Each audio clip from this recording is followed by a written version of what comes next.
On this week's episode of Devil's Trap Podcast, we've got Rube Goldberg Machines of Death. The best relationship that never was. And in our timeline, Celine Dion isn't a destitute lounge singer in Quebec. But Netflix, please make that a show. Let's do this. Let's do this.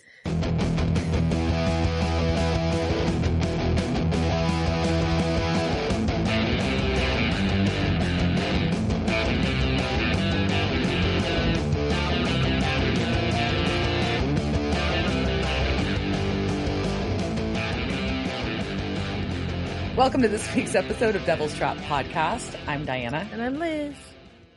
And this week we're talking Season 6, Episode 17, My Heart Will Go On. Just when I start getting that fucking song out of my head. That is like one of my main problems with this episode is that rewatching it, talking about it, writing about it, whatever, just makes the fucking Celine Dion get stuck in my goddamn head. Aw. Destitute lounge singer in Quebec. So how was your week? What's going on? Pretty good. I got to go see some fabulous R&B music with the Longhorn Ballroom Players at the Longhorn Ballroom in Dallas. And then, what else this weekend? I went to a fun graduation party for two young ladies that graduated from high school. That's adorable. That I used to help tutor, so it was cute. And then went and saw Swingin' Utters, Sam I Am, and Bouncing Souls. So I have a punk rock show in my pocket. I had to do it. I'm very jealous. Very jealous. I love all those bands, but I will be seeing one of them in a couple of days. I'm going to tell you the one that out of the three. No, don't. This is not a knock on Bouncing Souls because Bouncing Souls are bouncing. They're Souls, always great, right? and they're always good. But I've seen them like Sam I Am. Really? Killed. Oh, that's cool. So good. And like I just really like I like their style. They are a little quote unquote emo-y for some people, but they're just so good too. And the singer is just amazing. So, and I have a new album I need to go check out because I haven't listened to it yet, but I'm excited to hear it now. So there we go. That's me. How about you? Well, as we talked about last week, if you haven't listened to last week's episode, what the fuck is wrong with you? But so last weekend was the psychic fair at Victoria's Black Swan Inn, and that was put on by the Curious Twins. There were a number of speakers, including Austin Seance. Hey, go find me on their Insta. I look all cute with my new little talking board I got for being a fangirl of theirs, and they're all cute. Yeah, that's right. I said it. No, I was kidding. They're really nice guys. And so the vendors were great. I met these podcasters called the Paranormal Putas, which if yeah, you don't know what that means. Well, whatever. But these girls, like, they're fucking awesome. They're sisters, and they do like paranormal investigations. They talk about the legends and lores around Texas, but they also do like rewatches of Ghost Hunters and objectify and make fun of Zach Bagans. And I'm here for that. That's funny. Diana cursed me to burp. So this place it's really cool. Look it up. There's a whole bunch of history and stuff about the place. It's on, across it, like where Salado Creek crosses with Walsham Creek in San Antonio.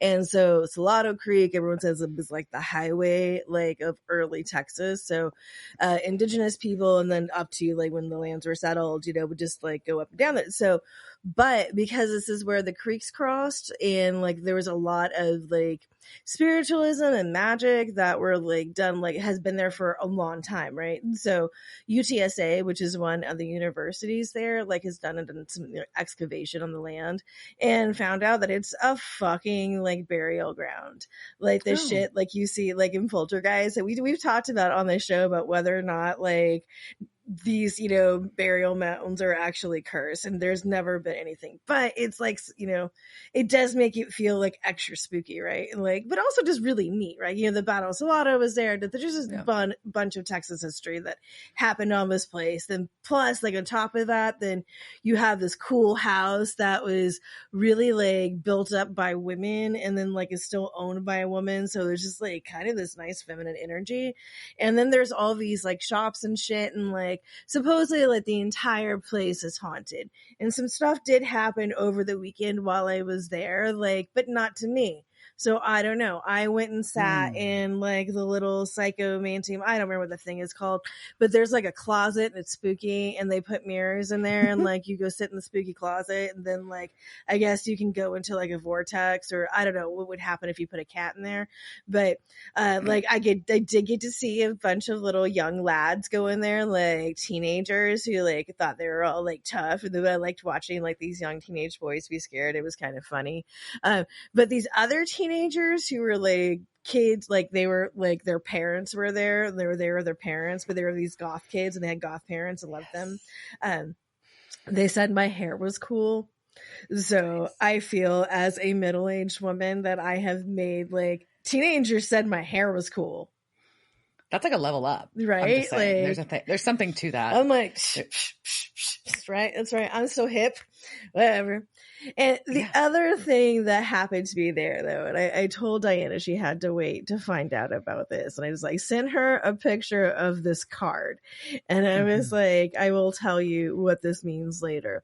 And I left the card at my mom's house, or I've lost it already. But so in one of the stores that was on the property, they had, it's kind of like a vintage witchy store. It was really like nice, like positive energy in there, which was really cool.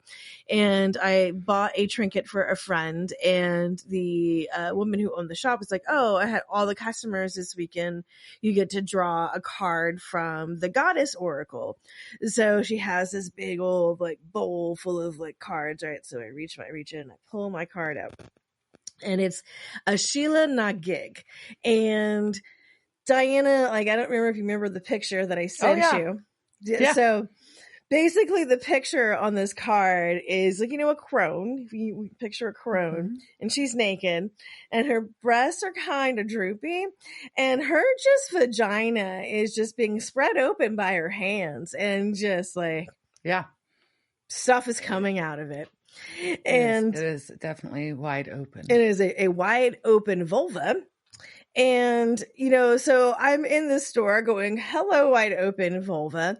And she has the book and she's like, okay, so you can read what's in the book and then, take a picture of it so you have it at home, which is good because I can't find this book online anywhere to steal it from.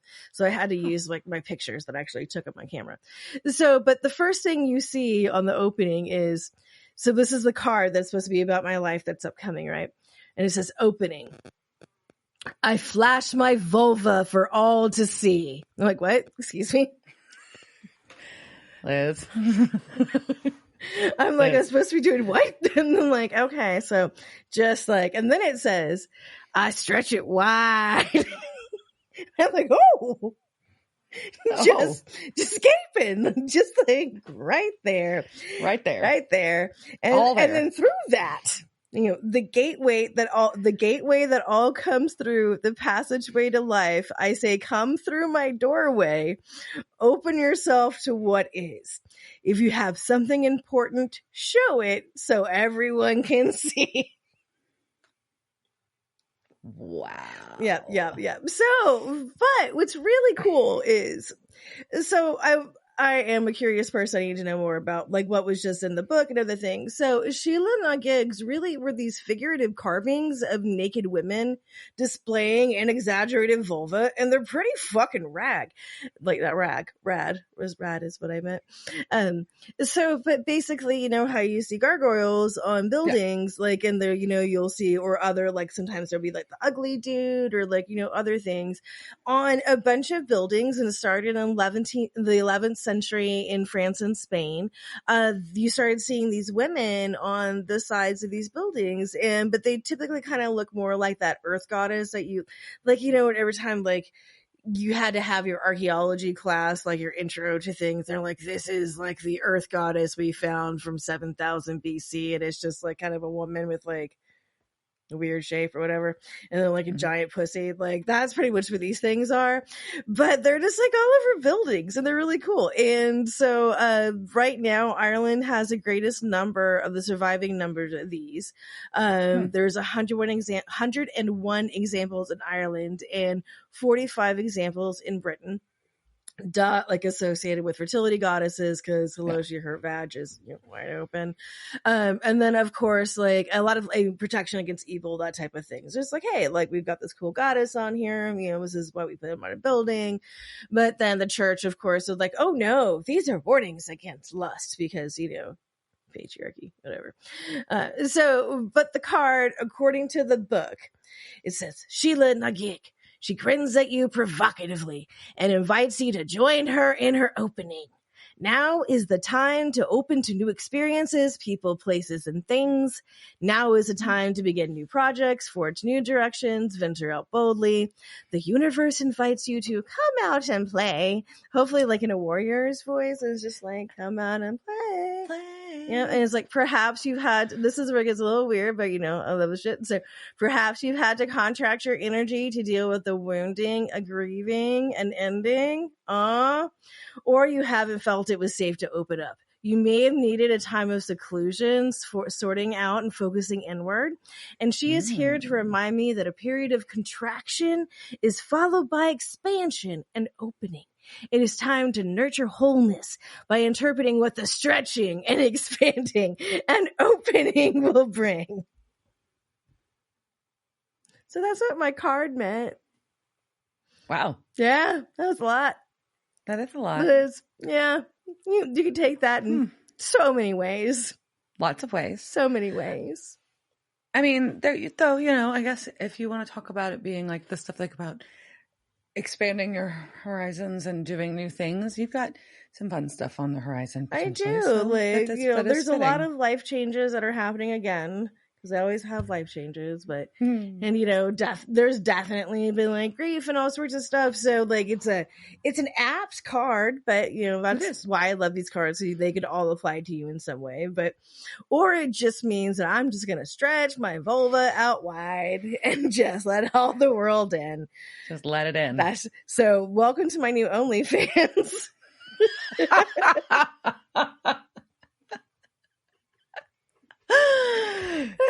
And with that, are we ready to talk about this episode? Yes, let's do it. All right. So, as I said, the title is My Heart Will Go On. This was season 6, episode 17. It first aired April 15th, 2011. It was directed by Phil Sgriccia and written by the wonderful comedy duo Eric Carmelo and Nicole Schneider. So it was half of why probably it's so funny, right? Yeah. Before we even jump in, I'm just going to say it. I think this was an incredibly fun episode and also a total bummer, but we'll get there. But so we just start off with the recap. Yes. So we just start off with a recap, and then we jump into Chester, Pennsylvania. Well, did you watch the recap? Did you see things in there that made you like go, what? No, I missed it. You didn't watch it. See, my Netflix was not happy with me this weekend. Okay, so if you watch the recap, Ellen and Joe pop up in it, and you're like, what? They're dead. Why are you showing me them? And then you have to watch the worm again, and I was really mad. I was like, well, I don't want to see the worm twice. Like, I already had to watch it. No more earworm. No more earworm. I'm done with it. Okay, now we can go on too. So I did make Babe watch the scene, by the way. It's a really good scene. It's so good. The direction on this, fucking gold star, chef's kiss, all the things. We're in Chester, Pennsylvania, and I don't know, like there's a word for this, and I should have looked up, and I'm sorry, I'm not prepared, but there's a thing where it's like the chain of events. It's a Rube Goldberg. Is that what it is? It's what it's called. It's named after a dude who liked to make inventions and shit. So it's called a Rube Goldberg. And so, yeah. Because we used to do these in like when I was in like GT classes. These are the things they make smart kids do because they think that it's like, oh, look at the way you get to be creative. And like, I'm like, but I never get to like actually like if I could pinky and the brain it, like where there's like an axe or something, like that had like the consequence, like. Or like Mousetrap, the game is kind of like that too. Yeah. But not exactly. Not as fun. So we've got. And also, this also made me tell Babe, I'm like, this is why you have to keep the garage clean. So it is true. Like, it was like, oh, the guy uses a 2x4 to prop the garage door open. Sir, fix your fucking garage door. It's not safe. Number 2, he's hammering on a lawnmower blade. Yeah, I think we can tell this guy does not give a fuck about safety. But apparently he's a maintenance guy. I don't know. Anyways. Yeah, he's somebody who deals with this. It's like my uncle who like lit a tire on These guys don't give fire a and fuck. was like, Yeah, "Oh you're shit, right. I forgot to get something to put this tire out. I was just excited to light it on fire." Well, and it's like when you know a guy who's a mechanic, but he starts his truck with a screwdriver because he doesn't feel like fixing his shit and it works. Anyway, They all do. They all fucking okay. That was after it. Yeah. So anyway, it's just like a really good series of events. His beer suddenly gets moved, and that's what triggers everything. He leans over, knocks over a jar of nails. Then he goes and it shatters, and he's got nails there, so he reaches for the broom. But when he grabs the broom, it knocks the skateboard, which rolls behind him. He trips backwards, and he falls almost face first into a pair of gardening shears, which gave me the heebie-jeebies, by the way, because they would have gone in his eyeballs, and that's real gross. As he's putting that back, a basket of balls fall over. He trips on the balls, very cartoon-esque. The ball hits a mousetrap, which flies across the room and hits the board, the 2x4, which doesn't quite track physics-wise, but whatever. It hits the 2x4 out from the garage door, which decapitates him. Yeah. And what's really funny is my next line of my notes say, "This is clearly a Rube Goldberg machine. Look it up. I can't define everything for you." Oh my gosh. And my first comment though was, how did the beer move? Because we saw him put it down. Yeah, but the beer moved. And there's even a wet ring on the workbench. Also, it was an amber ale, and I appreciate that. That's my beer. So I was like, "Oh, you have my beer, sir." Ugh. So what do you mean? Ugh, that's what Shiner is. Like, it's an amber. Yeah, ambers are delicious. I don't drink a lot of Shiner. Anyways, all right. So he did. And he did. He is not. He is definitely. He is definitely most decidedly deceased. So we cut to Bobby's, and he is drinking a lot and researching. But and the house looks nicer. Yeah, like it's cleaner. Like there's less not musty. It's not as musty. I don't see as many dust bunnies hopping around. And Sam and Dean are just kind of watching him, and they rock, paper, scissors about confronting him because they've decided, and obviously this is accurate, he's depressed and drinking about it and researching because he had to kill fucking Rufus, right? He's sad about Rufus. Sounds accurate. Last episode, Rufus did, and he killed him. And so he's got to figure out how to kill Eve, quote, or should I say gank Eve. Mm-hmm. Because he's pissed that she did this. She made him do this. And apparently he has not slept for days, and they're trying to play it off. But like Bobby's like, nah, I'm pissed. I don't need your fucking help. I need to find out how to kill her. I'm not upset because that Rufus died. I knew Rufus was going to die from the day I met him. I just didn't know who was going to go first. Give me some Irish coffee because I'm going to keep drinking about it. Nah. All right. And also, like, I was like, but Bobby, like, you've got a giant thing of whiskey there. Why can't you make your own Irish coffee? Like, just bring me the coffee. Just add the coffee and just pour it in. Then you don't have to have this thing about, like, that. Anyway, so now Dean is concerned about Bobby's liver. And I'm like, really, Dean? Like, you're concerned about Bobby's liver? Pot kettle? Yeah. Pot kettle. Sam's like, well, why don't we find a job to do? We can get him out of the house with that. But he shows up and he's like, nah. Not interested. Y'all need to get the fuck out of my house. I want to be alone. Yeah. But Sam's like, we've got this case in Pennsylvania with 3 family members dead in a week, all in freaky ways. So Sam and Dean go outside because they're going to leave. And they're talking about if they should wait for her to get there. So I guess there's some woman coming to hang out with Bobby or check on him. Who is she? Who will be there soon? Who's this? But the biggest shocker in this scene is the vehicle that they enter, which is a Mustang. Yeah, but I mean, it's weird. I mean, it's a Mustang, but they're at Bobby's place, so maybe like they just picked up a new car. In the shop. Maybe baby's just in the shop. It's a loaner, right? Could be like, hey, like I found this new car here. Like that could be fun. Yeah. So it's an odd. I mean, he's got a lot of salvage there. He's just going to drive this black Mustang with copper racing stripes. They decide to leave. And then we cut back to Bobby, and who's there? Who arrives? Ellen? What the fuck? What the fuck? Oh my fucking God, it's Ellen. Yeah, and she's telling Bobby to stop drinking with a shotgun in her hand. And she says that she's only been gone for a week because she's been out hunting with Joe. What? What? Joe? What? Crazy talk. What is happening? And Bobby and her are having a nice exchange, talking about how he's got an excuse to be drinking and she sympathizes it, but he needs to go clean up, and she's going to fix him something to eat. And she has a leak. I'm like, oh, okay. She's making something delicious, probably. Probably. That was my big observation in that. Like, oh, cool. I wonder what she's making with that. And Bobby tells her, "Did I ever tell you you're a pain in the ass?" She kisses him on the cheek and says, "That's why you married me." What? Bobby and Ellen are married? What the fuck? Oh my God, this is amazing. Oh my God. Isn't it the best relationship? Wouldn't you ship this? I love it. I'm like, oh. Love it. Love it. Love it, love it, love it. And I'm like mentally like rewinding, like what happened? Did we miss something? Did they skip past it? Is this some like, did they just decide to make them come back and they're going to explain it somehow later? What is going to happen? But nothing happens right now. They don't tell us shit. Nope. They just cut back to Sam and Dean. Yeah. And they're searching the creepy garage where the guy died. Nothing's happening on the EMF reader. So it's not a vengeful spirit probably, but they find this gold string on the floor. And that's real weird because why does a handyman have a gold string laying around in his garage? No, what's really weird is that you honed in on this piece of string that was lying on the ground in this pile of crap. In a dirty garage.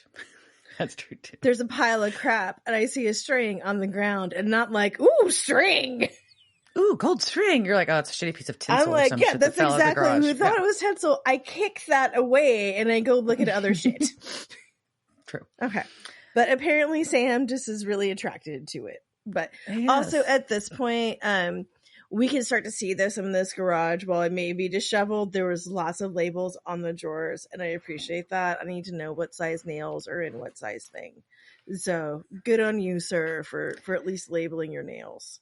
It was a fairly organized garage, as much as I was talking shit earlier. It's just a lot, and I get it, man. Sometimes we have too much shit. Yeah. So they're going to go research. Dean's going to go talk to the next of kin. So he is sitting in an attorney's office. No. So before you do this, he thinks it has something to do with family, and he so wisely states that accidents just don't happen accidentally. Oh, yes. And then he's like, wait. And he's like, he stands by it. He's like, yeah. Huh. Yep.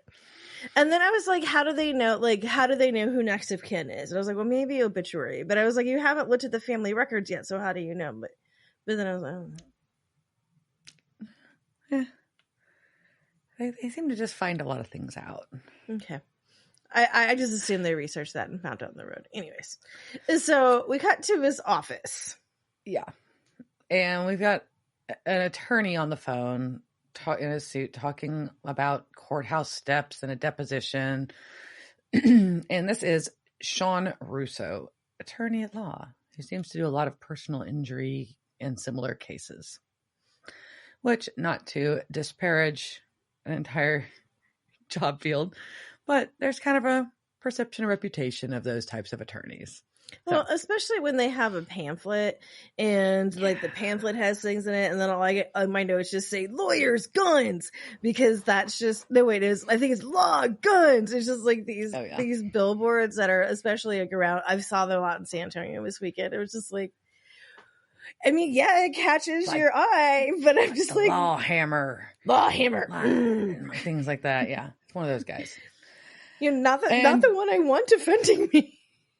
Probably not. Yeah. So Dean's like, oh yeah, I'm totally from the university genealogy department. We want to talk about local families. So I do know your recent tragedies with your cousins, but he's an attorney. Sean Russo has no interest in talking to Dean. He's just rude. He's a rude man. Very rude. Yes. But Dean's like, well, is there anything noteworthy about your family? And he's like, I don't know, we're Italian. And then, but Dean's line of questioning gets real awkward.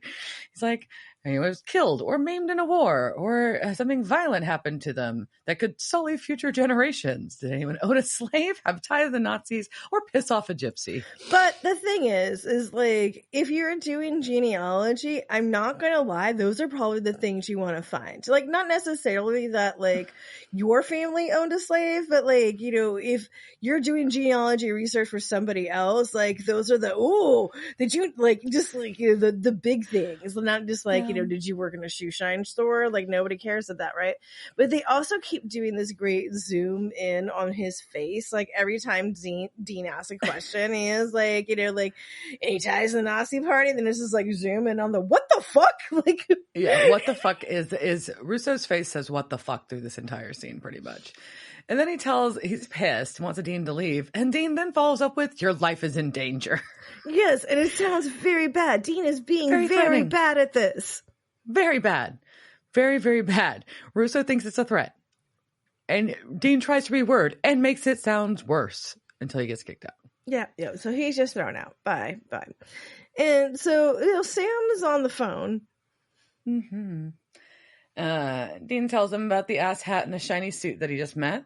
But Sam's figured out that their grandparents emigrated from Calabria in 1912. But it's just 4 generations of picket fence. It's nothing noteworthy about the family. So they're kind of stuck, but they're getting pieces. So we cut to a travel agency, E.J. Smith Travel Agency. And wait, one more thing though. It's like, as I'm thinking about this, I'm like, like 4 generations of a big Italian family in Pennsylvania. Like, oh my God, their dinners had to be so good. I bet they know carbs really good. I think I'm just really hungry. Right. And I'm like, I think of that, like they probably have like really good like bread and pasta. That's where my Italian family was. They were in Pennsylvania. In Pennsylvania? Yep. Not in Chester. But not in Chester? No. Not in Chester. But they were in Pennsylvania. No. And they immigrated. And my grandmother pronounced basil Basil. Basil. She had the little Italian, she had like the kind of like the high Italian lady accent. Basil. And yeah. So there we go. That's my contribution to the Italian immigration story here. That's what I got. I don't know. There we go. So we've got a woman on a phone, and this poor woman is really trying to talk someone into booking a trip to Cuba and to stay at the Trump casino, and they have a wave pool for kids. It's supposed to be amazing. Yeah. And while she's on the phone, they didn't even know. that while she's on the phone, the scene freezes. And so we're like I was like, what is happening? Time is froze. And we see a blonde woman enter the scene who's just kind of, I don't like to say it. They say it later in the episode, librarian-y, but like, that's not really fair. What else do you call it, Diana? What do you call it? It's a stereotype. They have stereotyped her as a librarian. I mean, technically, this is what a librarian looks like. True. So anyway, so she's stereotypical librarian. How about that? And she gets the woman's keys out of her purse. She looks like, you watch The Magicians, right? Yes, she looks exactly like her. That's who it was. I couldn't figure it out. That's the exact same Alice, right? She has like Alice outfit, like to a T. Like, which one came first, Alice or this episode? Because they're the same. That's so true. She looks just like Alice. I was trying to place it. Thank you. Yep. It just came to me too. And now, but she takes the keys out of the purse and drops them under the copier, which is running behind her. And so this woman gets unfrozen, and the blonde's gone. And I feel so bad. I'm like, oh, she's like, yeah, I saw the Shatner ads too, but there's no personal touch there. I'm like, oh shit, Priceline killing the travel agent. They are. And like, oh, is that what that was? I couldn't figure out the reference. I missed it in the things. But I did love her line before that was, if you like cigars, Cher, or the circus, it's all about Havana. Yeah. So she's trying to find, now she's off the phone. She's trying to figure out how to leave for the day, and she can't find her keys. And then now we get her. I also called it another series of unfortunate events. It is. That's what I wanted to say, and I was trying not to, but yes, it is a series of unfortunate events where she sees him on the floor. She goes to grab him. A vase falls on the copier. So there's water. It crazily shorts out inaccurate. But okay, I'm sure. Dinah's like, I have poured water all over copiers. They do not short out. No, they just stop working. But she's tried to reach to power it off, and the scanner sucks her scarf in. Also, scanners are not that strong typically, but it chokes her out. Terrible. The blonde lady walks in. She has a gold fabric or gold bookmark in her book that she's carrying. It's a very satisfying bookmark, and I want it. And a piece of the tassel falls out as she's crossing a name off of the page, off of her list. And she has a very satisfying kind of like turn.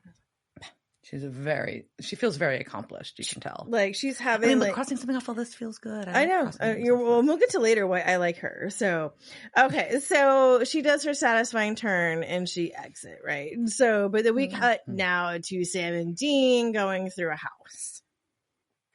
Yeah. And they're at the travel agency. Oh, was that the travel agency? Okay. Yeah, I thought it was the house. Agency. Whatever. Yeah, it's dark. They have flashlights, whatever. They have flashlights. And basically they figure out, first off, this is Anne Whitting that was the victim, not related to the Russos. Not a Russo. Not even related to a Daniel Russo. Like, she couldn't have been the Karate Kid, like, or any, like, the sequels. Cobra Kai. But they do find a gold string on the floor. So now they know it's connected. Oh, it's all about the string. Okay. So they go back to the motel to do more research and call Ellen. And she's making dinner and she's giving them lore. And I'm sorry, I have something in my eye. Yeah, she's cooking her soup, that super stew that involves leeks that I want the recipe for. And I'm thinking it's probably a chili based on what happens, but you know. Yeah, I was wondering that too, but I don't know. There's some soups. I put beer. Okay, we'll go on. We'll get to that in a minute. Okay. So, they're telling her about the shiny string they keep finding, and she's like, yeah, I'm afraid of that. We've been seeing so-called accidents nationwide. There's been 75 so far, and Joe's working on a cluster in California. Sometimes they're relatives, sometimes they're not. But they basically have a pile of bodies and a whole bunch of gold thread. Oof. That's not good. So Bobby's researching, and the one thing that they have found is that the victims' family trees all emigrated in 1912. Okay, before that, no. So we've got, before this, Bobby takes it. We have to finish out because I had to talk about the soup. So Bobby opens a beer, and and Ellen takes it from him. And she basically tells him that she is kicking his ass back to health and happiness. And I just think that is one, like, that's an amazing woman wife. Just like, I am kicking my husband's ass and to make him to stop being such a sad schmuck and like do what he's supposed to. I like it. Yeah. I love Ellen and Bobby. I just love them. Me too. Okay, now you can go back to the boat. Yeah. So all of these victims' family trees trace back to immigration in 1912 on the same boat, the Titanic. What's the Titanic? Well, Ellen's never heard of it, and Dean's never heard of it. So we now, as the viewer, know that something is up. Unless they're just trying to be real funny on Supernatural. Something is totally up. And so this is when Ellen adds some of that beer to her soup. Yeah, so that's why I said it was chili, because I was like, because I add beer to my chili all the time. But, you know, like I made chicken like this week, like I made fajitas in the Instapot. You need liquid, so I just poured beer in it. But if I'm making like tortilla soup, like I'll pour beer in it. Yeah, I pour beer in a lot of soups when I think about it. Black bean soup. Yeah, like there's there's a pork kind of roast thing that's kind of like a stew. Like if I do like a pork shoulder, like a carnitas, like I'll put beer. Yeah, I put beer in a lot of stuff. Yeah, beer's good in food. It's also like I end up with a lot of beer because I don't drink a lot of it, and then like it's like a beer sounds good, so I buy a 6-pack, and then I end up with like this leftover beer. So you're like, might as well use it. Yeah, so I just use it in my recipes. There you go. So Sam and Dean are researching, and they figure out that it was the largest steamship in the world in 1912. It had a close call and almost hit an iceberg, but the first mate spotted it just in time. And who was the first mate? They find a photo. His name is Mr. I.P. Freely. Which is so dorky. And it is Balti. Balti's back. Balthazar. Balti's back. still, and it's now time for a summoning. And they summon Balthazar, and he's there. He's like, yeah, I was gonna sink and I saved it. Okay, and I'm still here in my t-shirt with my v-neck t-shirt and my blazer with my chest hair just coming out for sure. And he's like, yeah, I mean, I was gonna bash into an iceberg and sink, and there was gonna be all this hoopla, so I saved it. And I saved it because I hated the movie. Which is a funny conversation too, because they're like, what movie? He's like, exactly. It's a very funny exchange. I know. And that Celine Dion song made him want to smite himself. And they're like, who's Celine Dion? And that's when he tells them it's a destitute lounge singer somewhere in Quebec, and he's going to keep it that way. So I have a soft spot for Celine Dion. So. I think it was in Binge Watcher's Guide to Supernatural or something. Like, there is a tragedy right now. I'm missing my companion book, so that's why you hear me quoting a lot from Supernatural Wiki. I'm pretty sure, like, I was wandering around reading the Supernatural book, as I tend to do. I just walk around my house reading stuff, and Diana knows this, which is why my house is insane. And there are just books that I leave down. No, I don't have ADHD or anything, but I can't find the companion book right now. But anyways, in there they said oh, I really want to see that show, and me too. I want to see the Celine Dion Destitute Lamb Singer in Quebec show. Aww. Just sadly eating poutine. Only if I can eat poutine too. Fuck yeah. But the brothers are confused because our Winchester brothers are like, the fuck? I thought you couldn't change history. Balti's like, oh, there's no more rules now? Sorry. No rules. But time travel is now a thing. Oh fuck! And now you realize, oh fucking hell, time travel, no rules. This is going to be very complicated. But Sam explains that he has now butterfly affected things, and their kids are all dying, and whatever. But Balti does come back and does have enough pop culture reference to point out that there's still an Ashton Kutcher. Well, because Dean says rule number 1, there's no Kutcher references, but apparently he's still a thing. So we know that he's not gone. Titanic may be gone, but not Ashton. Mm-hmm. Yeah. And then but he's like, yeah, there's still an Ashton Kutcher. Y'all stop the apocalypse. You still stop the apocalypse. It's just small details. Like now you don't drive an Impala. Well, and they say because there's no Impalas. And so I'm like, does that include Impalas? And if you were not watching this on YouTube, I'm making a little Impala finger jump noise. The jump thing. I'm making the deer thing. I mean, Impalas would have existed before that, unless they're extinct. Well, that's what I'm like. I don't know. Did we extinguish the Impalas or the car line? I don't know. You're gonna make it clear. Well, Balti is still just doesn't think any of this is important. It's like, look at the positives. Ellen and Joe are alive. They were supposed to be dead. What? But I saved the boat. And Sam and Dean are like, what? Like, what? Yeah. Sam and Dean are like, what? Ellen and Joe were dead. And he's like, yeah. I saved the boat. It led to other things. And, whatever. There's one less Billy Zane movie. And, yeah. And long story short, Ellen and Joe don't die in a massive explosion. That was a sad comment about Billy Zane. I love Billy Zane. Anyways. I was just trying to pick, I was just thinking, has Billy Zane ever done a movie where I really actually didn't enjoy it? Anyway, so Sam points out that the descendants of all these survivors are being killed, and that's really bad. Yeah. And they're like, yeah, it's 50,000 people. They quote this number a lot. So I assume they did the math at some point. And I'm a little I was again, when this did is they why do this I bet math? it's in my companion book. They didn't do the math. They just suddenly say, Sam suddenly say, that's 50,000 people. Sam says it here. And then after that, they quote after that, it's just supernatural math and we're done. Okay, that is the fact. Yeah. Now, those descendants that died on the Titanic after they're fucking and spreading out would make 50,000 people approximately 99 years later. Yeah. And so Dean's like, well, we got to save as many as we can. So we need to know what's after them. But Balthazar don't give a fuck. I don't care. No fucks given. He finishes his drink and flaps out. I wish that he stole their whiskey, drank it, and then just fucks off. Yeah. I got you, man. I like you. I see you. I feel you.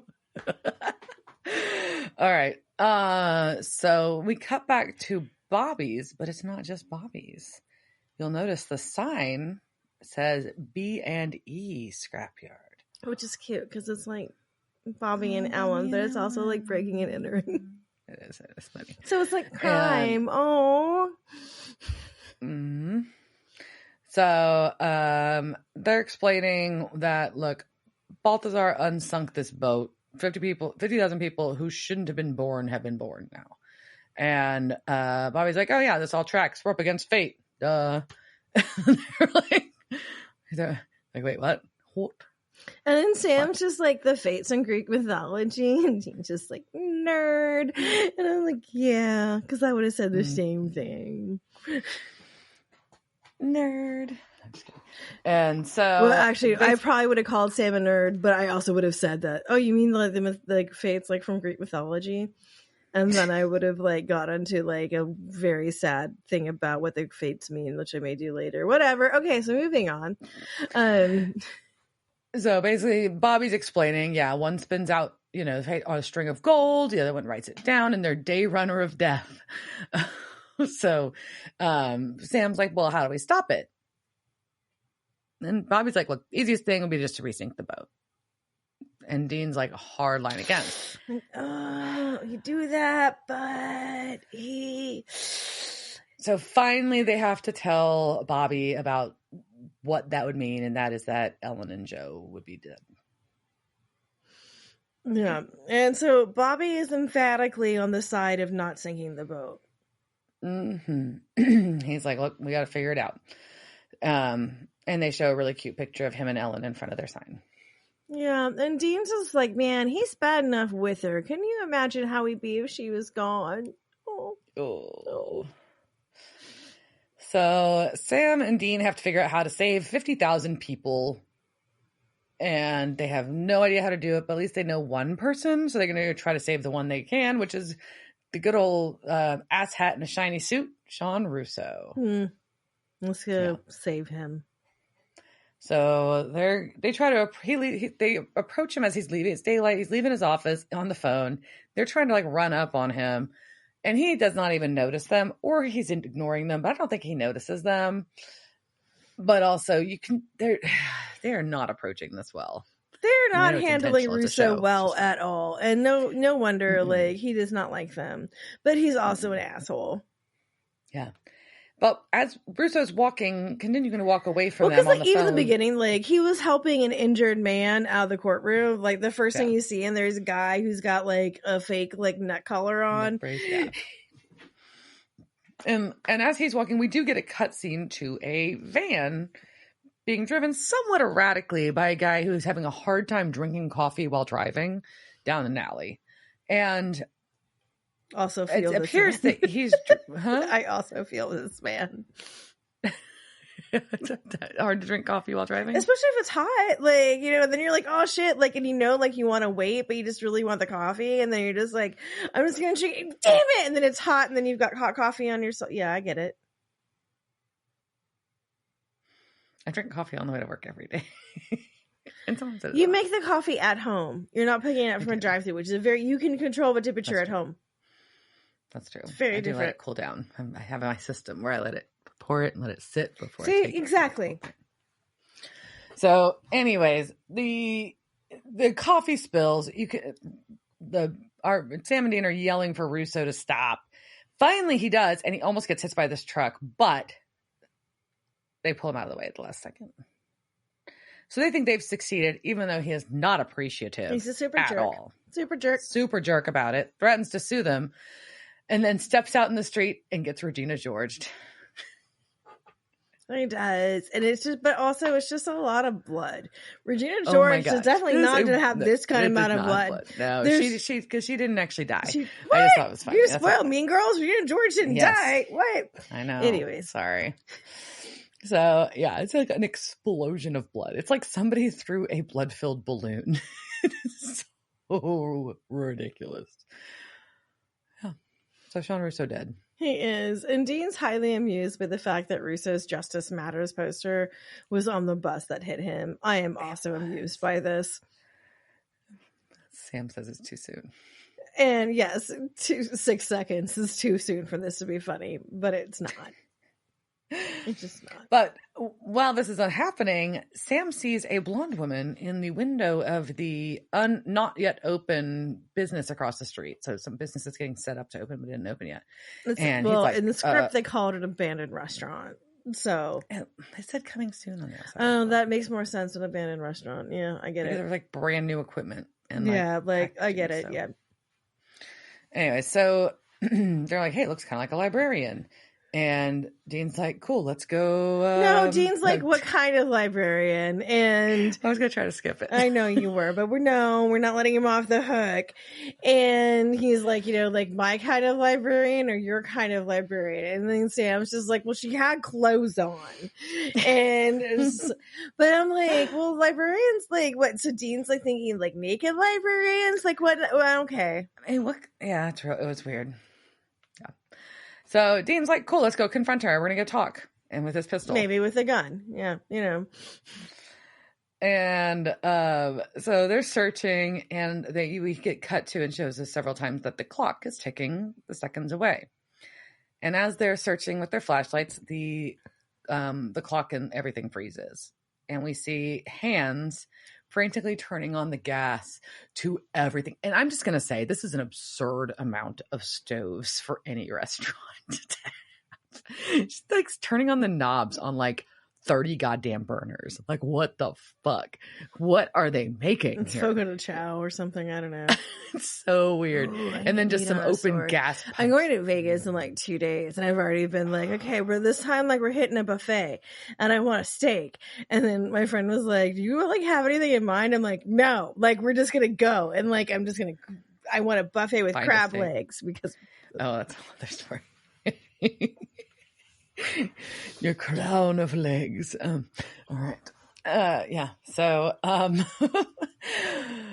was just a lot of burners. I was like, kind of like, it was a little weird. It was excessive. And then there's 2 random gas pipes that don't go to anything that just have knobs to open them up. It hasn't opened yet, right? So they haven't passed their inspection or something. I don't know. But the place is visibly filling with gas and time and freezes. Right. And of course, right then, Dean's flashlight burns out. So he pulls out his Zippo and he's trying to light it. And then right as they push open the swinging doors to the actual kitchen, it sparks and massive fireball. And then all of a sudden, Sam and Dean are with Castiel in the woods. In Russia, apparently. Yeah. And this is also where I'm just like, man, I bet in the companion book they talk about what happened with this fireball. Because this has to be like a cool like story somewhere. So if you know the story, slide into my DMs and tell me. I don't know what happened. Like how what was the fireball CGI? Did they do it? Like, because it was cool. It was a cool effect. Well, Dean asks Castiel right away, do you know what Balthazar did? And Castiel is aware. And basically, if Fate's busy going after the boat people, why is it also trying to kill Sam and Dean now? And also, so Cass has booped them away, and where he has booped them to is called White Russia, and which is technically Belarus, which was today. I was this years old when I learned that White Russia was not just a drink that, I sometimes enjoyed and that the dude liked.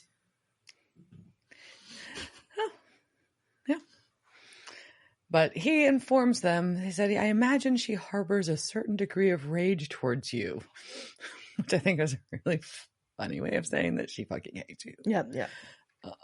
But basically, by averting the apocalypse, Fate was rendered obsolete. And I don't really get that, but okay. And apparently she's irritated about it and won't stop until you're dead. Yeah, somebody had free will. So what does fate matter? If somebody can just avert what fate is supposed to be, what's the purpose of fate? Yeah. Okay, I get that.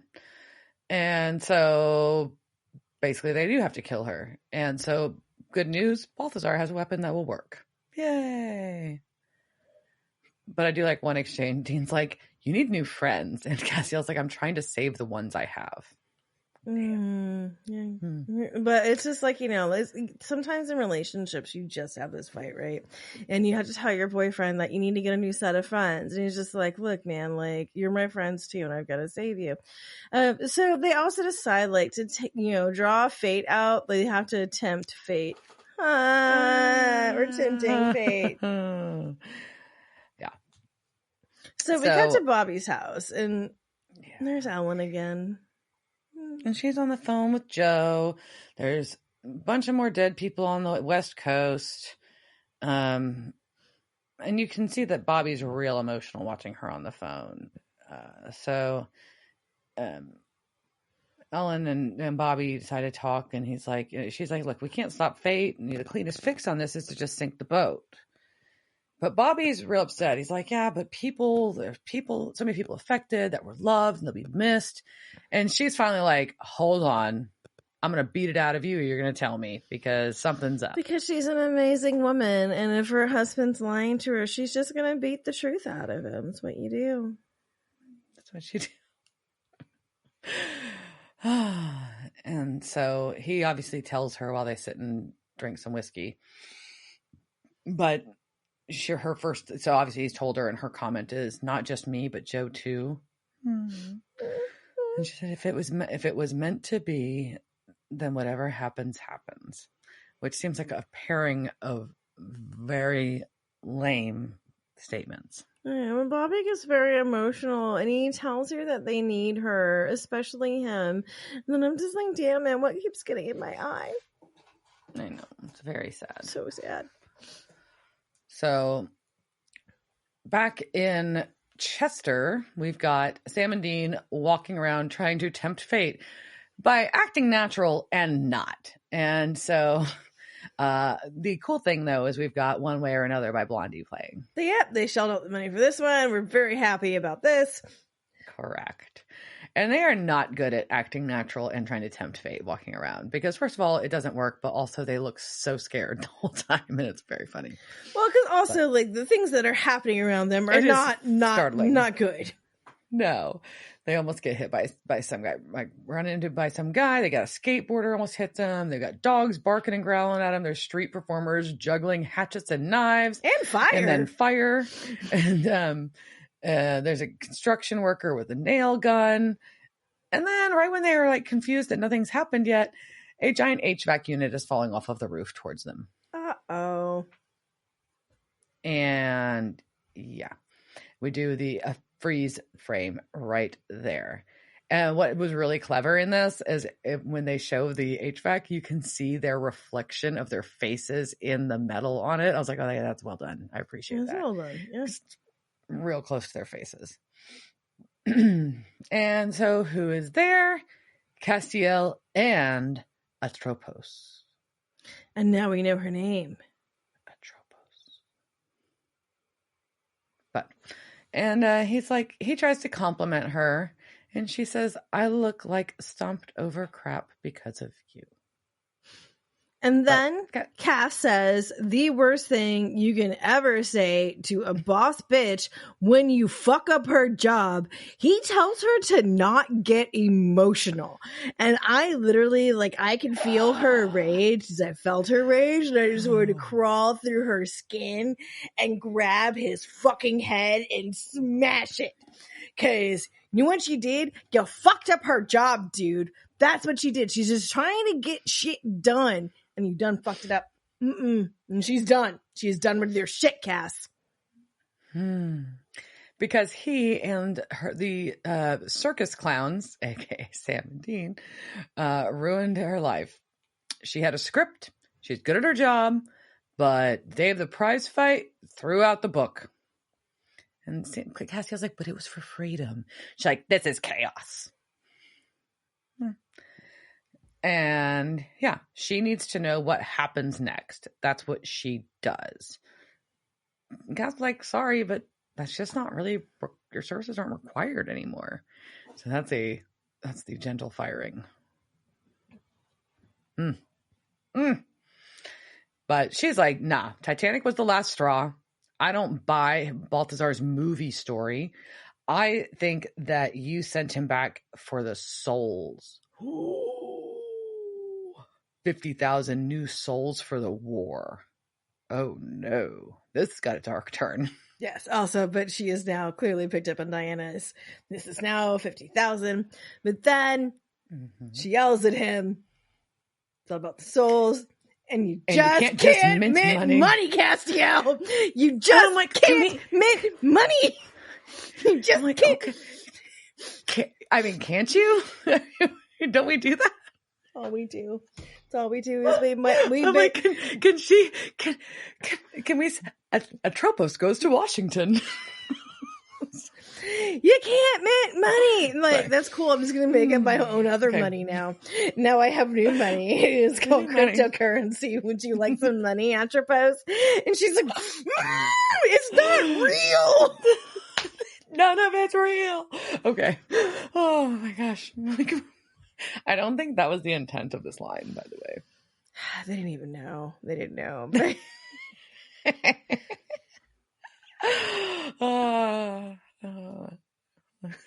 Sorry. It tickled me to death. All right. So also maybe you want to throw up a little bit, but that's okay. A little bit of both, Yeah. But she's like, look, this is wrong and dangerous. I'm not going to let you get away with this. You need to go back and sink the boat, or I'm going to kill Sam and Dean, your two favorite pets. Okay. But she's like, hey, if you kill me, I've got two bigger sisters who will have that'll make Sam and Dean their number one targets, and it'll be straight up vengeance. So don't come after me to try to get around this. You're so busy with this war, but fate strikes when you least expect it. Okay, so we get that cliche there. But at this point, I think we need to talk about the fates, because she drops some stuff here that doesn't get explained. He just says she's got some big sisters, and maybe. Actually, she doesn't. She's got little sisters, sort of. So let's talk about some lore. Mini, because we're already running really late. All right, Mini. All right.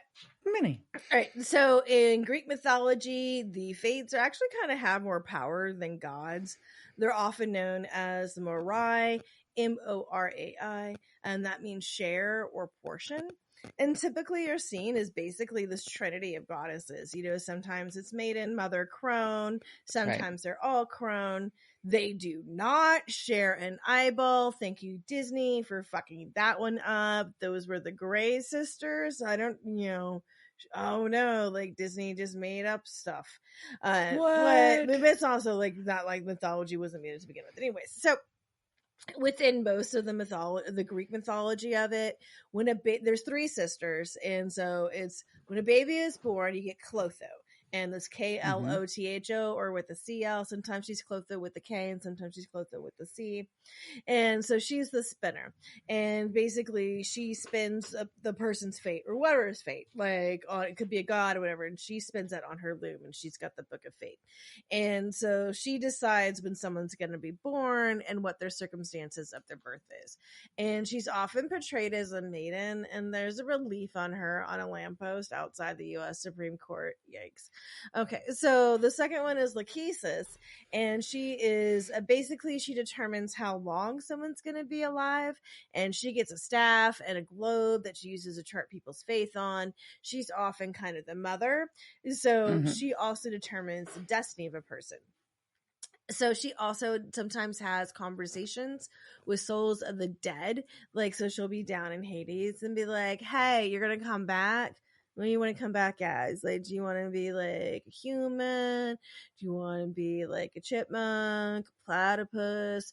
Like, and you get to choose. I mean, I would like probably be like, yeah, coming back as a platypus would be pretty rad. That'd be a pretty cool thing. Maybe a sloth, So, and the last one we get is Atropos or Atropos.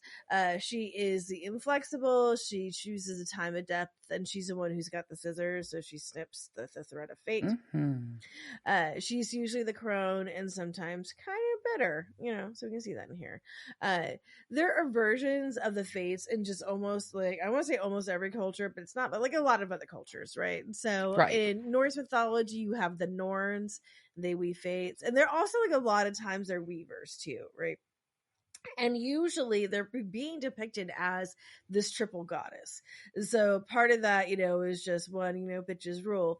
But it's just, this thread of, that sort of mythology that goes through around the world, which I think is cool, right? So of course the Romans had a version because they stole everything from the Greeks, and those were called, the Parcae. Slavic mythology have I don't know, we're both Slavic and neither of us could say this. This is like the Sudice, Sudice. Is not like weird Slavic, there's not a case, or Sudici. Celts, obviously, but obviously to me, we have the Morrigan. She's not always a triple goddess, but usually has 3 aspects that represents fate, battle, and prophecy. We've got the Baltic Lama. And also, while this one's not a triple goddess, she is currently my new favorite on the Korean island of Jeju. Oh, damn it. I had all these pronunciations and now it's all gone. Within their shamanic... I can't even say shamanic anymore. Shamanic? Shamans, shamanic. Yeah. Shamanic? Shamanic. Shaman. Shamana. I don't know. Phenomena. Shamana. So there is Kamun Jog. Damn it, I had her name earlier. Kamun Jogi. Oh, I can't say it. We'll put the spelling up. I'm not going to, but there's a Korean goddess. And she's a goddess of fate, luck, and destiny. Her parents kicked her out for being too cocky. She turned her asshole sisters into a centipede and a mushroom, and then she became a goddess for outsiders and weirdos. And now I love her and her island, which is kind of like her. That island is kind of like the Hawaii of Korea. So it's really cool. Okay. It's like covered in there's waterfalls and all these pretty things, and there's all these shamans, and that's a place where they have if you've ever seen the old lady divers, who wear the scuba suits, and they're oh, yeah, that's where they are. There's all these women that are in their their 60s and 70s, and they're freaking diving for shit, and I love it. And they're also the women are shamans too. I love that. This is what I learned when I researched stuff in the Fates today. Anyway, that was our mini lore. That's cool. I'll let my small additional little note is so whenever I talk about the Fates specifically, I don't know, some of these things I brought up before. There's a series by Piers Anthony, whose books I really enjoyed. With what is it? With a Tangled Skein is the one about fate. It's a series that's all about the different personification. So you've got death, war, all the things. And so we've got fate. And in his version, his fantasy novel, it is the Clotho, Lachesis, and Atropos. I can't even say it now. So now you're saying Atropos, whatever. Atropos. And they all inhabit one body, but it's they recruit humans to be okay, so and so is retiring and you can come in and be this one now. It's kind of cool. Anyways, it's an interesting concept. I forgot. And skein is yarn, if you didn't know. Yes. So they were very big on the tapestry visual. It's tapestry. The whole thing. Life is a tapestry. So, yeah. Let's cut back to, so in case I know we were trying to take Diane out. So Cass stops Balthazar from popping in and killing her. Yeah, because he just showed up and he's got a real shiny knife in his hand. He's about to stab her in the back. I also like when he stops. He's basically he's just making this very happy face. And he's just gleeful, ha ha. And then he's like, well, shit. So he's awkward. Very funny. But so she's like, look, Castiel, you got to set things right, or I'm gonna push Sam and Dean off a cliff just on principle. So Balthazar is like, oh, can I remove that stick from your ass? But he doesn't say it, but he basically says that. Well, he just says stick. And then she's just also stop fucking up her job. You're fucking up a bitch's job. We get pissed off when you do that. Saying. Yeah. So he's like, all right, let's go sink the Titanic. And we get kind of a weird, I don't know, a fizzle effect on the scene. Yeah. And then the HVAC unit hits the ground, but does not land on Sam and Dean. Nope. So we've got Sam and Dean asleep in Baby. What? with Celine Dion's My Heart Will Go On God blaring. Yeah, it's never getting out of your head. You're stuck with this forever. And Dean wakes up and turns it off to get out, and they're at Bobby's now. They're just out in the salvage area. And Sam wakes up and gets out. And he's like, I had the weirdest dream. And Dean's like, mine was weirder. And neither of them are like, why are we sleeping in this car in the junkyard? Listening to Celine Dion. And they realize that they had the same dream. So Castiel appears and is like, yeah, no, it wasn't a dream. I had to make Balti go back, undo what he did to keep y'all safe. And so Sam's like, so you killed 50,000 people for us? He's like, well, they were never born. It's far different than being killed. Which is fair, but it's still kind of dark. It's so dark, but it's so weird. The fuck is going on? This is very weird. And Ellen and Joe are gone. They are. Sorry. So Dean's trying to process that timeline got erased, but at the same time, Sam and Dean can remember it because Castiel wants them to remember. He wants them to know what fate really is, cruel and capricious. She's a cold, capricious bitch. And so, yeah. But Castiel thinks that freedom is worth fighting for, and he wants them to understand. It's all about the freedom and the souls. But then Dean's like, so Balthazar really unwound that sweater for over a chick flick? And Castiel lies and says, yes. Uh-oh. Cass is lying. But Dean thinks it's okay. And that Titanic was okay because you got to see Kate Winslet's boobs. Mm-hmm. Yeah. And then we show Bobby asleep. And Sam alone in his musty house again. It's kind of dusty looking again. Sam and Dean are watching him. And they're like, well, at least he doesn't know, basically, that what he missed out on. And Dean covers him with a blanket. And then we cut back to the same picture we saw earlier. The same setting of it, where it was Bobby and Ellen with the sign. But now it's just back to being Bobby by himself. This is a very sad photograph, and I have stupid things in my eyes. Like, why did you take this photograph? It's very sad. It was very sad. Well, take a picture in front of your sign. It's all right. So let's cover some things before we get to, we got some casting calls and stuff. Before we get to that, just want to go over some, there are obviously a ton of Easter eggs in this. So this is all based on what was in supernaturalwiki.com is where I got a lot of this list from. So what did we catch? What did we miss? Mm-hmm. Okay, so obviously Titanic was never made. It's a pretty obvious one, right? Mm-hmm. So their baby doesn't exist. We've got a Mustang, but the license plate was a KAZ2Y5, which was the original. Diana cursed me by talking about burping at the early part of the show, and now it's just coming back to haunt me. Sorry. So the original license plate KAZ2Y5 was the original plate for the Impala, but in this world, there are no Impalas. Clearly, Ellen and Joe are alive. Ellen and Bobby are married. In the salvage yard becomes B&E scrap yard. So I think we've got all of these. When the Diana flew by, rock, paper, scissors. So we've known in the past that Sam always loses because Dean plays scissors. And Dean still played scissors, but Sam lost. So that was one little thing. Cuba is a resort destination, and also Detroit is America's top city. Yeah, that was awesome. I noticed the sign. I forgot to point that out. That was funny. Possibly because of the White Russia thing. That could be a sign that maybe the Soviet Union never occurred because it wasn't called Belarus. It was called White Russia. That's true. True. And the last is Celine Dion is a destitute lounge singer, which is a hilarious line. Hilarious. All right. This episode, though, also in addition to that, those Easter eggs was also full of Titanic references. So I have a couple of questions. I just want to see if Diana knows the answers and see if you guys know the answers to these. All right. So the stupid song is stuck in my head. My Heart Must Go On.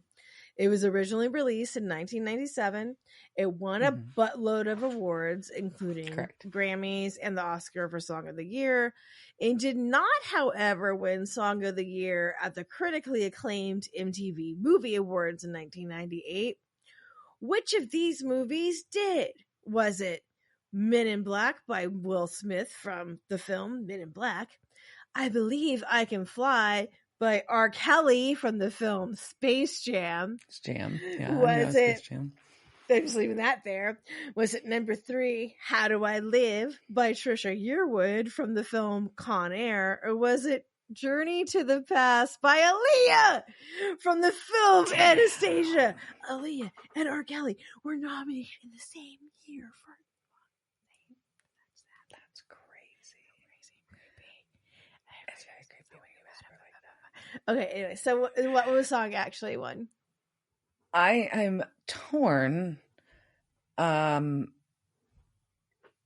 gonna go with I Believe I Can Fly. Oh man, you went with R. Kelly. It was actually it was Men in Black. It was actually Men in Black. Yeah, that was my first. That was my second choice. I was going back and forth. When you first said, it, I'm like, oh, it's Men in Black, and then you said that one. I was like, oh shit. Well, because that was the MTV Movie Awards. I did not look it up, but I remember those. Like, I think that was a big thing, right? Didn't he have like the huge dance production, like of all like? I think that remember like being really big. Men in Black. Yeah, that's the whole thing. But yeah, just the R. Kelly and Aaliyah thing. I'm like, oh shit. Oh, y'all didn't even know. You didn't even know. All right. So, this episode aired on April 15th. What else happened on April 15th? Was that the same day that the Titanic sank? That is right. That is the day that the Titanic sank. This was actually the 99th anniversary, which is why I dropped that earlier. This was the 99th anniversary of it sinking, April 15th, 1912. All right. And so the picture, the officers, the RMS Titanic, where Balti is first mate IP Freely. Was that real? No. It was. They really just photoshopped him in there. That was a real picture. And last question for Miss Bit. What did Ellen pull out of her grocery bag? That was also a Titanic reference. A leak? It was, because it had a leak. I love it. I love it. All right. And there's a couple other like references that were too specific to become a trivia question. So again, from Wikipedia, Supernatural Wiki, Sam uses a Wikipedia-like site called Marconi Pages that was named after Guglielmo Marconi, the inventor of radio. The radio operators on the Titanic were employed by his company, and so later on, the British Postmaster General said, "Those who have been saved through one man, Mr. Marconi, and his marvelous invention." Also, oddly, because of this is why we have 911, or Britain got 999, because the Titanic sinking. I learned that today, too. Just not about this. This is a very random thing I learned. Thank you, Simulation. From in the Supernatural Companion Season 6, which proves that if I had this book, I would know so much more. Everyone is drinking Astor Cola, and that was named after the businessman John Astor, who died on the Titanic. And that was it. So it was the other Titanic. All right, so that was all that was a ton of shit. I had to call all that stuff out because it was crazy how much they shoved into this. Yeah, that's a lot. Okay. Casting couch. Casting couch. It's the casting couch. Were they on that show that time with that guy? La la la la la la la la la la la. We're gonna do it. All right, we're gonna get through this episode. All right. Yeah, so we have just a few people that we haven't seen before that we've got here. So Fate, Atropos, was played by Katie Walder, and let's see, and she doesn't have a massive resume, but a few things you may have seen her on. She was Janet on Gilmore Girls. She was in a couple episodes of The New Girl as Cheryl. She was Shannon on How I Met Your Mother, and in a couple episodes of Mad Men. Not a lot, but a couple. So. Sean Russo, our attorney, he was played by Jason Schoenberg, and you saw him. He's been in a lot of things. Single episodes of X-Files, Matlock, New Addams Family, Smallville, Arrow, Hell on Wheels, iZombie. He was regular on as Ronnie on The Commish, Stargate SG-1. He was in a handful of episodes as Dr. Rothman. He was in a TV show called Tin Man, and he had small roles in the movies Fantastic Four, Two for the Money, Watchmen, and The A-Team. Plus, you may see him in some Hallmark movies as well, Hallmark Christmas films specifically. That's quite a list, yeah. Yeah. And then we've got Mr. Russo. So this is the gentleman who dies in the garage. Is played by Andrew Carradas. He was in a couple episodes of 21 Jump Street, MacGyver, Highlander, Stargate SG-1, and the Police Academy series. Single other episodes of Poltergeist: The Legacy, True Justice, Once Upon a Time, Arrow. He also got really into voice work, so you wouldn't have seen him, but you may have heard him. He was King Arthur on King Arthur and the Knights of Justice, which was a like older cartoon. Okay. I did not know that was a thing. So okay. Yeah. New Adventures of Madeline. If you remember Madeline, is that a cookie? Cartoon? Oh, it's the little girl. That was a children's book. Ninja Turtles: The Next Mutation in the late 90s. He was one of the voices. And then he got into anime. So Dragon Ball Z 2, Mobile Suit Gundam, and a lot of other anime films and shows. Kind of a variety of characters on those. And then Lego Jurassic World, he was like a bunch of voices for. As far as films go, he was the Norseman in The 13th Warrior, Celine's father in Underworld Evolution, and he was a recurring character on the TV show iZombie as General Glenn Mills.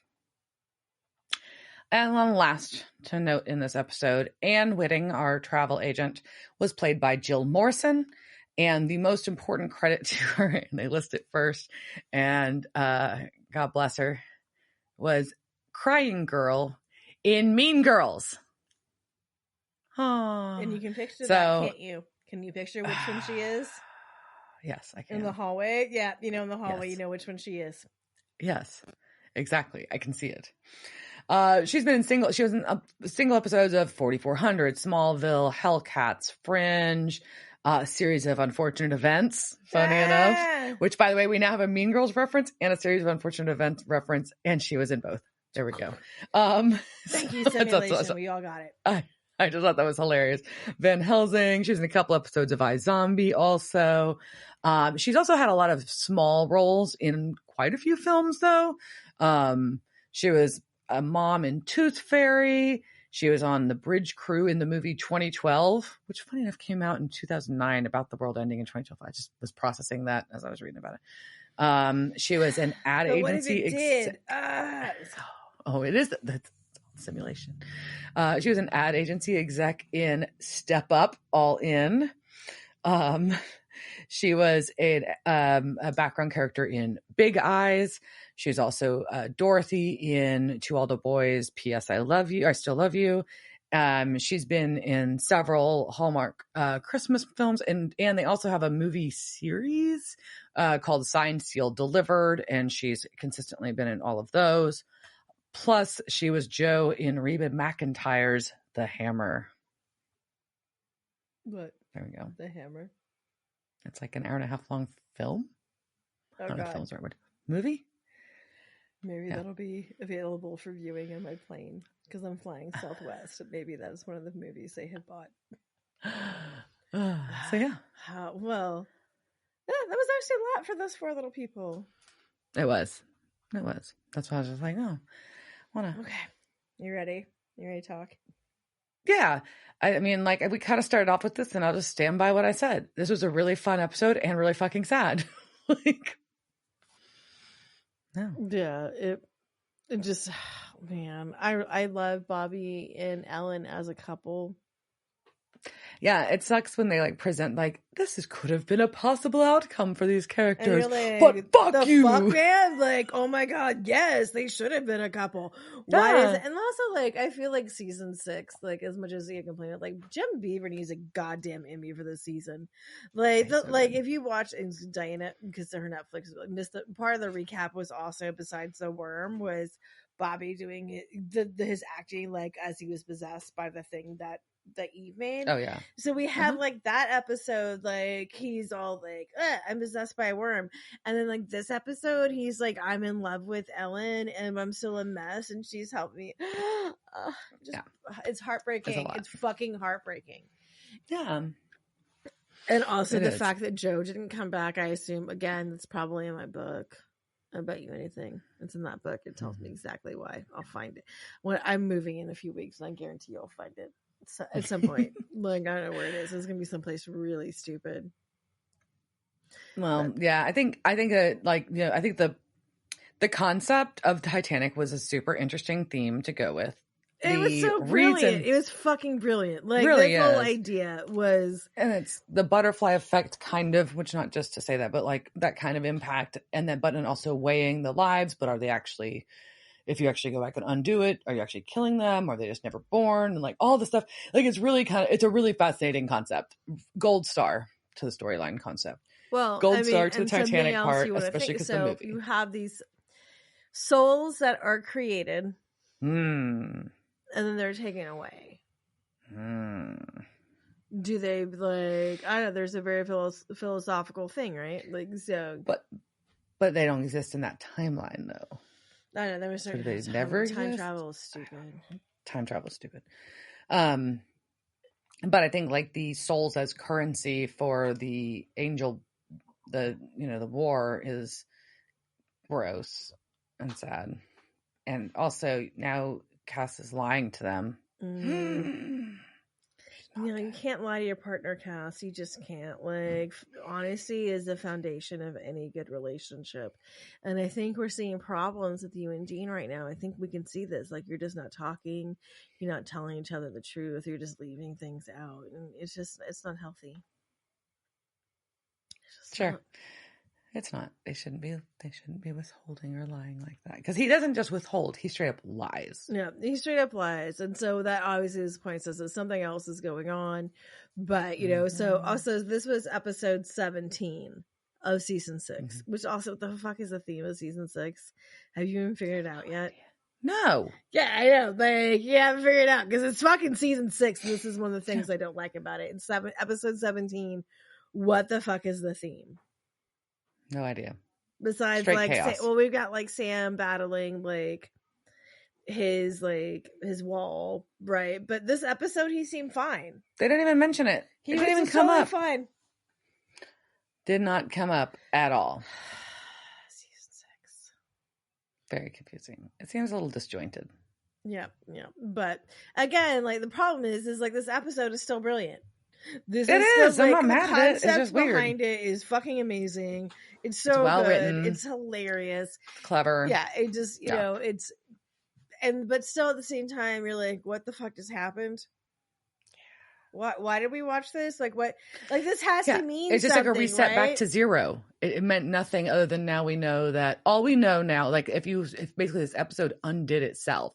So the only thing that it's added to the conversation is now we know that Castiel is lying to them, and he tried to mint souls basically to use in the war. Yeah. So like all we know is that Cass is into crypto.